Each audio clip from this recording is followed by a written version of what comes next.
مرۆڤ بە عەقڵ و دڵ مرۆڤە بەڵام ناحەزان و نێرانی پێغەمبەران کە تاغوت و فیرعەون و نەمرود و خۆ بە پەرستراوزان و خۆ بە پەروەردگارزانەکان بوون چۆن مامەڵەیان کردووە لەگەڵ خەڵکدا بە ترساندنیان بە زەبر و زۆر لێکردنیان بە تەماع و بەرنانیان بە چەواشەکردن و هەڵخەڵەتاندنیان تەماشای پانایی و درێژایی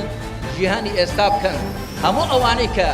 حکمڕانێکی ناڕەشید دەکەن حکمڕانێکی خۆسەپێنانە دەکەن تەماشا بکەن دەخوا پەنا بۆچی دەبن پەنایان بردووەتە بەرەوە کە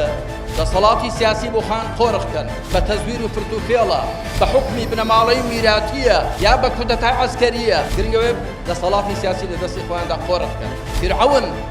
ڕەمز و هێمای شەوسانەوەی سیاسیە خۆسەپاندن کە دەڵێ ما ئوریکم ئیلا ما ئەرا وما ئەهدیکم ئیلا سەبیل الرەشاد ئەوەی مەنتیقی فیرعەونی دەڵێ هەر ئەوەتان پێ دەڵێم کە خۆم دەیزانم ئەوەی منیش دەڵێم هەمووی ڕاستە ئەو مەنتیقی فیرعەونیە هەروەها قارون ڕەمز و هێمای شەوسانەوەی ئابووری بووە هامانیش ڕەمزی چەواشەکاری ڕاگەیاندن و ئیعلامی و بڵاو لەسەری خەڵک نابووە تەماشا بکەن ئەوانەی کە حکمی خەشیم و دەسەڵاتی خۆپەرستکارانەیان هەیە هەوڵ دەدەن هەمیشە ئەو سێ کوچکەیە لە دەستی خۆیاندا